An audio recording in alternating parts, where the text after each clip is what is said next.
Hi guys, welcome back to the channel. Today I want to talk about sharpening your knives again. I made one video about it using a bunch of loose pieces of sandpaper. Well, this is the same principle. I've just made it a little simpler and easier to keep all your paper together. And so what I did is I created this little binder of sandpaper. It's like an index of different grits. It goes from 320 all the way up to 1500. And it's mounted to a piece of PVC plastic. It's like 1/8 inch thick.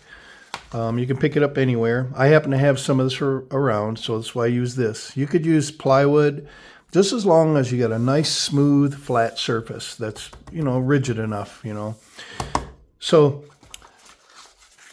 this is for when you have a damaged blade, or let's say you buy a cheap knife that doesn't come sharp.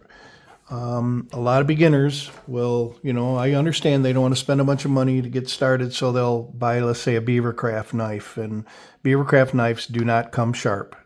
The new carver might think it's sharp, but it's not sharp, not razor sharp like they should be.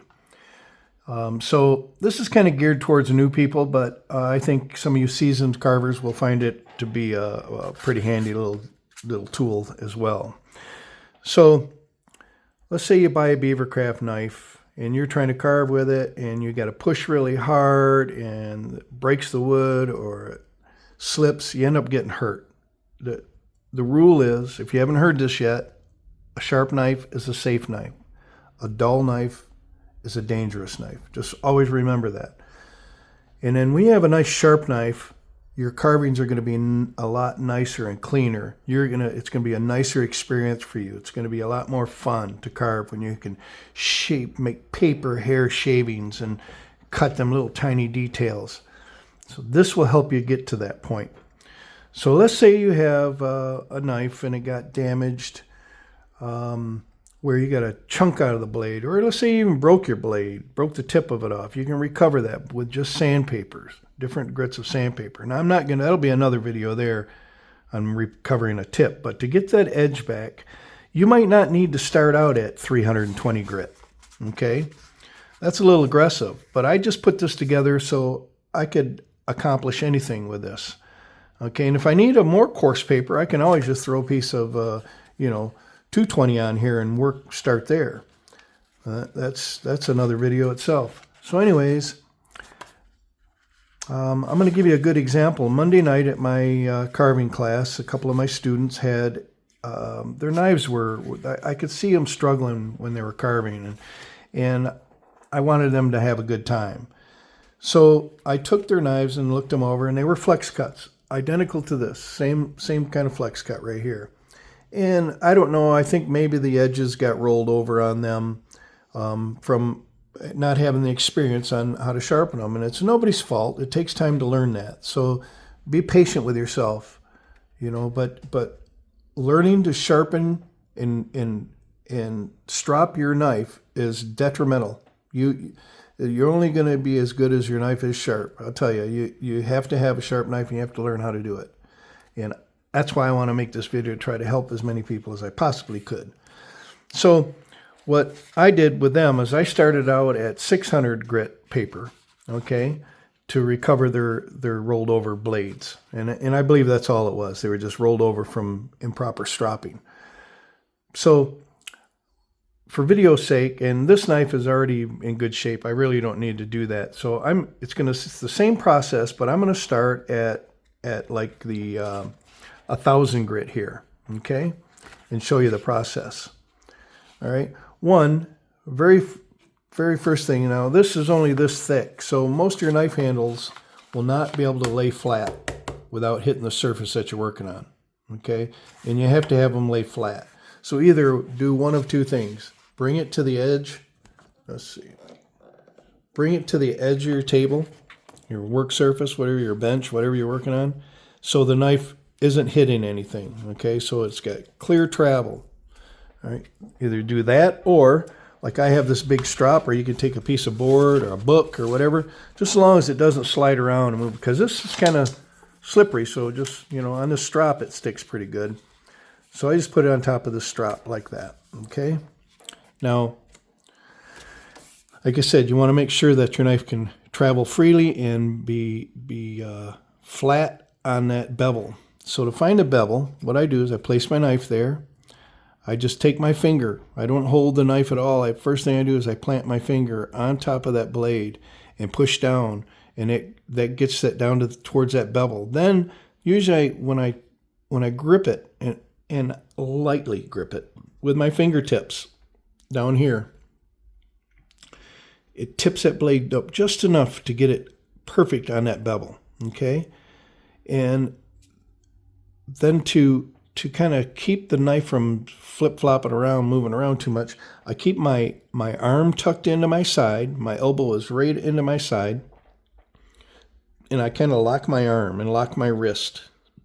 That way I maintain that same bevel all the way through. And then what's going to happen is after you start doing it like this, you're going to create muscle memory, and it's going to just become second nature to you. So you take it, find the bevel, lightly grip the blade or the handle, applying pressure with your fingertip. You're going to get a dirty finger, trust me. And you apply that pressure, and then you slide it across. And when you get to the end of your stroke, I want you to lift straight up. Okay? Take the stroke, straight up. You do not want to do this. You don't want to come to the end of your stroke and go like this and roll it. It's not like you see in the movies in a barbershop. That don't work. So, straight up. Straight up. Straight up. Take your time. Go slow till you get it down. So you do, let's say you do 5 times on each side or 10 times on each side, but you want to do the exact amount on each side of your knife, each side of that blade. So I would come back here and do 5 times. Straight up. Straight up. Straight up. Straight up. I think that was 5. I'm focused on doing it. Now something else too. If you have a knife that has a point on it, like this one, see that nice point it has? If you're starting to lose that point, you can always get your point back by laying your knife in that position. See how I got it pretty much flat on the back side of on the spline right here? And then just slowly angle it up. Lay it down. Slowly angle it up. And holding that thing perfectly straight up and down. You don't want to bevel it like this. Just like that. And it helps create that point. I mean, that thing's pointy now, boy. So then, after you do that, let's say you did it 5 times each side, then go down to 4 times, okay? 1, 2, 3, 4. 1, 2, 3, 4. Then I'm going to go down to 3 times. 1, 2, 3. 1, 2, 3, and 2. 1, 2, 1, 2. Straight up every time. Then we're going down to 1. 1, 1. Maybe a couple more times on 1. 1, 1. And make sure that bevel's nice and flat. And okay, now I want you to wipe off the graphite that's going to be collected on your blade. And I want you to look at it real close. If you have to use a magnifying glass, use one. And make sure that you got a nice straight edge. You don't see any little defects at all in that edge. Not one little chip. Okay? Not one. It just looks perfect. So nice and shiny and smooth it is. There's some light in here. Oh.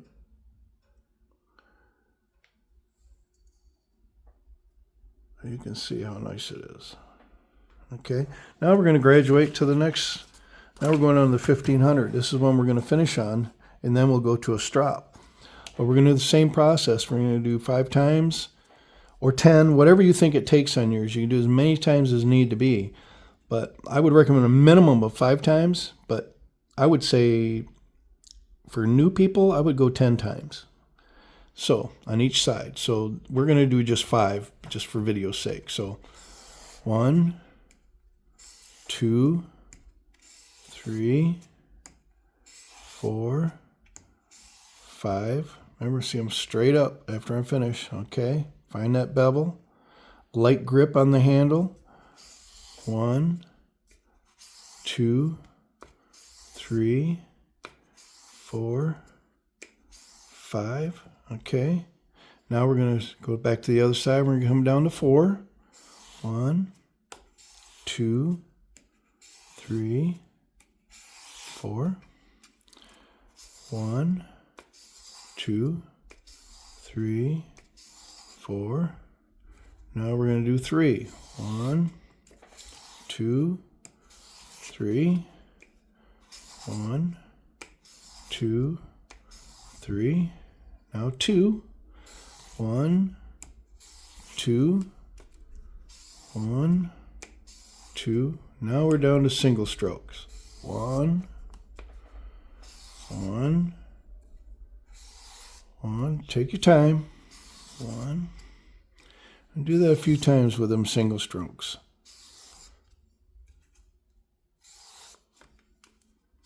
Or that light grip on the handle.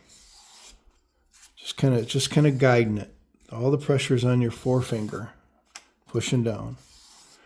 Now, if you have a more of a flexible blade, a lot of times with a flexible blade, you have to put your finger a little farther forward towards the tip to make sure the tip doesn't lift up, because a flexible knife can move a little bit more. But these are pretty rigid. You can see how thick the blade is on these flex cuts. Okay, so now this knife, pretty sharp, without even stropping it yet. So we're done with this for now. Now we go back to the strop. Now a little tip, when you have a knife with a point like this, instead of laying your knife straight like this, see how it's going straight this way? Because I'm making this stroke in this direction, I want to take my blade and tip it just a little bit like that. Just a little bit. From that to that. Makes all the difference. And what that does is it keeps your tip from digging in so much. Because if you go straight like this, a lot of times, especially new people starting out, your tip will dig in and you'll start digging into your strop and into the compound. So take it, lay it, put a little angle like that, and it's the same principle. Pressure on your blade with your forefinger. Lightly gripping it with your fingertips. And slide it away. Straight up. Do that about 5, 6 times, 8 times, 10 times. I would say new guys, 10 times on each side. I'm going to do just a few on each side. Again, see how I'm angling that blade away? Instead of being straight like this, I'm at a little bit of an angle like that. Put it in there and in the frame. So it's like this.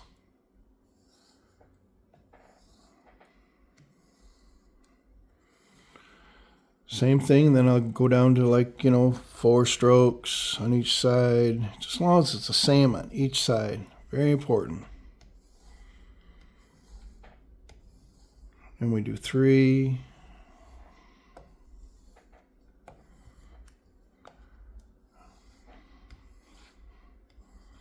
And we do 2. Remember, straight up after the stroke. Now we're doing 1.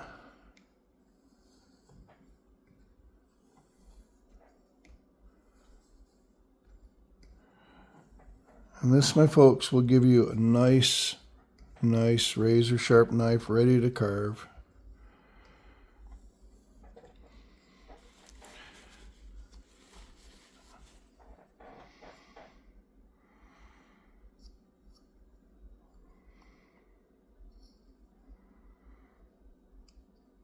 There you go.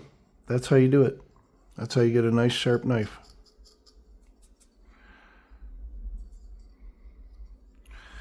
If you have any questions, don't hesitate to ask. I'm going to post this video on my YouTube channel. I'm going to post it on Facebook as well. So good luck to you. I hope everybody was able to learn something from this, and I hope it helps you. Keep carbon, and we'll see you next time. Bye now.